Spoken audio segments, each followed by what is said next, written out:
दोस्तों, अगर आपने यह टॉपिक पढ़ रखा है तो भी यह वीडियो आपको पूरा देखना चाहिए, क्योंकि यह आपके लिए बेस्ट रिवीजन होगा। और अगर आपने यह टॉपिक नहीं पढ़ा है तो भी यह वीडियो आपको जरूर देखना चाहिए, क्योंकि यहाँ से प्रश्न आने की संभावना हमेशा 90% से ऊपर होती है। जैसा कि शुरुआत में ही आप लोगों को पता चल चुका है कि यह वीडियो की सीरीज है जिसमें हिंदी के कुछ ऐसे टॉपिक्स को कवर करेंगे जो एग्जाम्स में जरूर पूछे जाते हैं और जिनको याद रखना भी बहुत मुश्किल होता है।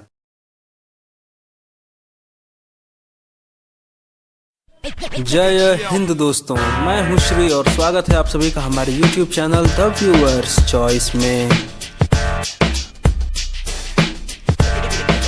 तो दोस्तों, आइए इस वीडियो की शुरुआत करते हैं हिंदी के महानतम कवियों में से एक कबीरदास जी के इस दोहे के साथ। काल करे सो आज कर, आज करे सो अब, पल में परलय होएगी, बहुरी करोगे कब। इस दोहे में कहा गया है कि कभी भी कल पर कोई काम मत छोड़ो। जो कल करना है उसे आज कर लो और जो आज करना है उसे अभी कर लो, क्योंकि जब समय निकल जाएगा फिर जो करना है वो कब करोगे। दोस्तों, आइए वीडियो की शुरुआत करते हैं वर्णमाला के साथ, लेकिन उससे पहले एक छोटी सी बात जो अक्सर एग्जाम्स में पूछ दी जाती है। जैसा कि हम सभी जानते हैं कि वर्णों को भाषा की सबसे छोटी इकाई के रूप में जाना जाता है और जो वर्णों का व्यवस्थित समूह होता है उसे कहते हैं वर्णों की माला, यानी कि वर्णमाला। दोस्तों, हिंदी में उच्चारण के आधार पर वर्णों की संख्या 45 होती है, जिसमें 10 स्वर और 35 व्यंजन होते हैं। 10 स्वर इस प्रकार हैं: अ, आ, ई, उ, ए, ओ और औ। दोस्तों, जैसा कि हम लोग देख रहे हैं, इसमें री, अंग और अह को शामिल नहीं किया गया है। दोस्तों, इसका कारण है कि चूंकि यह उच्चारण के आधार पर है, तो जैसा आप री का उच्चारण जब करोगे तो उसमें री बोलने पर एक तो री हो गया जिससे ऋषि होता है, और एक र पे छोटी या बड़ी की मात्रा लगाने पर भी री हो सकता है, इसलिए यहाँ पे री को शामिल नहीं किया गया है। और अंग और अह को भी नहीं शामिल किया गया है, क्योंकि जब आप अंग कहोगे तो वहाँ पे भी अ के बाद आधा न या आधा इय जैसा लगता है और अह में भी अ के बाद ह जैसा लगता है। और दोस्तों, अंग और अह यानी कि अनुस्वार और विसर्ग ये कभी स्वर होते हैं, कभी व्यंजन होते हैं, इसलिए इनको भी शामिल नहीं किया जाता है। तो इस तरह री निकल गया, अंग और अह निकल गया, तो कुल मिलाकर 10 बच गए। दोस्तों, आइए 35 व्यंजनों को भी देख लेते हैं। इसमें शामिल है क वर्ग यानी कि क ख ग घ अंग, च वर्ग यानी कि च छ ज झ इय, ट वर्ग यानी कि ट ठ ड ढ अड़, त वर्ग यानी कि त थ द ध न, प वर्ग यानी कि प फ ब भ म, अंतःस्थ यानी कि य र ल और व, ऊष्म यानी कि श स स और ह, और द्विगुण यानी कि अड़ और अढ़। दोस्तों, द्विगुण को ट वर्ग में शामिल होता है और ऊष्म में हमारे तीनों स जैसे कि श, स और स, इसके बाद ह शामिल हैं। दोस्तों, यहाँ जब तीनों श की बात हो ही रही है तो आइए इनमें अंतर भी समझ लेते हैं। दोस्तों, जो बड़ा श होता है यानी कि जिसके माने शलजम होता है, जब उसका उच्चारण करते हैं तो यह क्या होता है कि अंदर से जो हवा आ रही होती है, जीभ हमारी उनको रोकती है और जिससे कि शुष्कारी जैसी आवाज़ हमें सुनाई देती है, जैसे बोलते हैं श। और जब खटकोड़ वाले स की बात करते हैं तो इसको बोलते समय हमारी जो जीभ है वह दांतों का जो जड़ है उससे थोड़ी पीछे जाके यानी कि मूर्धा के पास जाके वहाँ पे टच होती है और स की उच्चारण होता है। और जो हमारा छोटा स है, इसको उच्चारण करते समय हमारी जीभ दांतों के पास या दांतों के जड़ से टच होती है और स का उच्चारण करते हैं। दोस्तों, ढेर सारे अभ्यास के साथ हम इनका अंतर समझ सकते हैं।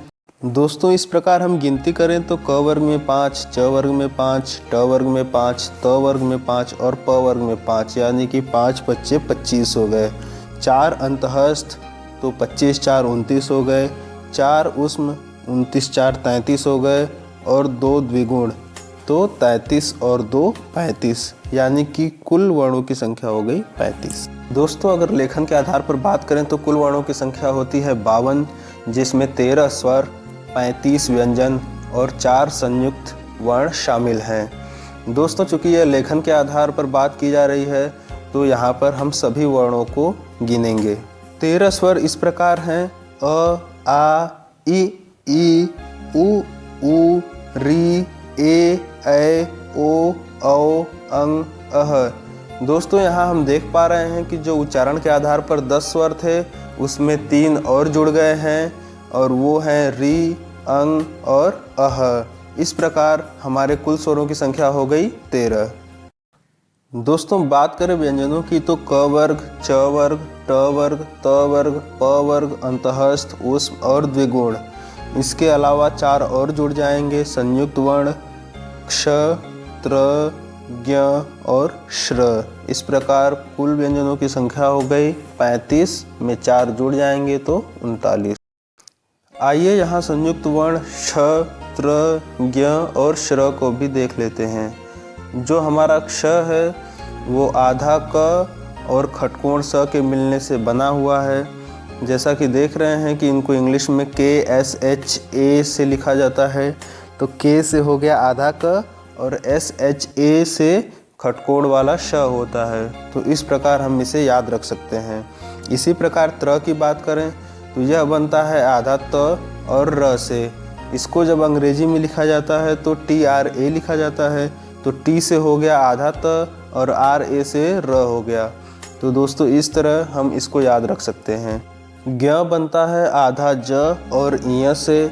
इसको अंग्रेजी में GYA लिखते हैं। जी से तो ज का उच्चारण होता है जैसे कि जेंडर, लेकिन YA से यह होता है, यहाँ पर य है।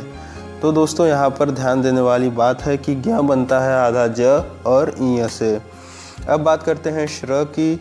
यह बना है आधा बड़े श और र से। इसको अंग्रेजी में SHRA लिखते हैं। SH से बड़ा श और RA से र होता है। तो इस प्रकार हम संयुक्त वर्णों को याद रख सकते हैं। अब आइए स्वर का वर्गीकरण देख लेते हैं। पहला वर्गीकरण है मात्रा या उच्चारण करने में लगे समय के आधार पर।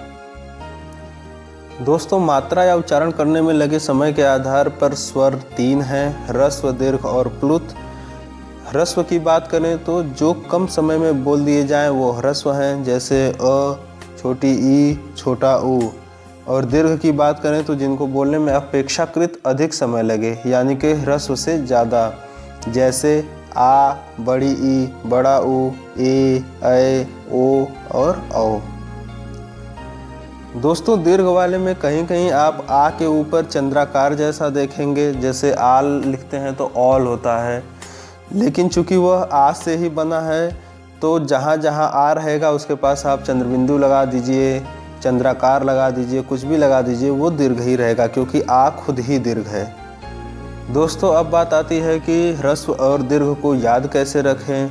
तो आप जब स्वर को देखेंगे तो ह्रस्व और दीर्घ के क्रम में आते ही हैं। जैसे आ हो गया तो अ ह्रस्व, आ दीर्घ। ई हो गया तो छोटी ई ह्रस्व और बड़ी ई दीर्घ। उ हो गया तो छोटा उ ह्रस्व और बड़ा उ दीर्घ। और ए, ऐ, ओ, औ ये हमेशा दीर्घ ही होते हैं। इस प्रकार हम ह्रस्व और दीर्घ को याद रख सकते हैं। दोस्तों अब बात करें प्लुत स्वर की, तो इनको बोलने में दीर्घ से भी ज़्यादा समय लगता है और इनका प्रयोग नाटकों में संवाद के रूप में होता है। जैसे हे राम, तो रा के बाद एस जैसी 2-3 आकृति बना दी जाती है, उसके बाद म लिख दिया जाता है, तो वो राम पढ़ा जाता है। जितनी ज़्यादा बार एस जैसी आकृति होगी उतना ही लंबा खींचकर उसको पढ़ा जाता है। हमारा अगला वर्गीकरण है जीभ के प्रयोग के आधार पर। इसके आधार पर 3 प्रकार होते हैं, पश्च, मध्य और अग्र। दोस्तों इनको इसी क्रम में याद भी रखना है, पश्च, मध्य और अग्र। पश्च में आता है आ, उ, ओ और औ। मध्य में आता है अ और अग्र वाले में आता है ई, ए, ऐ। दोस्तों अब बात आती है कि पश्च, मध्य और अग्र को याद कैसे रखें। तो आप एक बार अपने स्वरों की ओर देखिए। अ जो है वो मध्य में आता है, तो इसको अलग कर लीजिए क्योंकि ये अकेला है जो मध्य का है।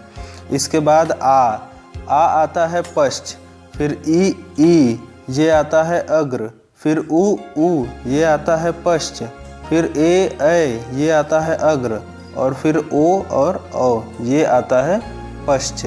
तो इस प्रकार आप मध्य, फिर पश्च, फिर अग्र, फिर पश्च, फिर अग्र, फिर पश्च, ऐसे करके याद रख सकते हैं। चूँकि हम यहाँ रखने की बात बिल्कुल नहीं कर रहे हैं तो वीडियो को जानबूझकर छोटा रखा गया है ताकि इसे आसानी से जरूरत पड़ने पर रिवाइज किया जा सके। दोस्तों आज के हमारे इस वीडियो में बस इतना ही। हमसे जुड़े रहने के लिए सब्सक्राइब करें हमारे इस चैनल को और बेल आइकन में ऑल को सेलेक्ट करें ताकि हमारे क्वालिटी वीडियोस की नोटिफिकेशंस आपको मिलती रहें। साथ ही वीडियो को लाइक या डिसलाइक करके अपनी पसंद या नापसंद हमें बताएं और कमेंट सेक्शन में इस वीडियो पर अपनी राय और आने वाली वीडियोस के लिए अपनी कीमती सुझाव हमसे साझा करें। मिलते हैं हमारे अगले वीडियो में। जय हिंद, वंदे मातरम।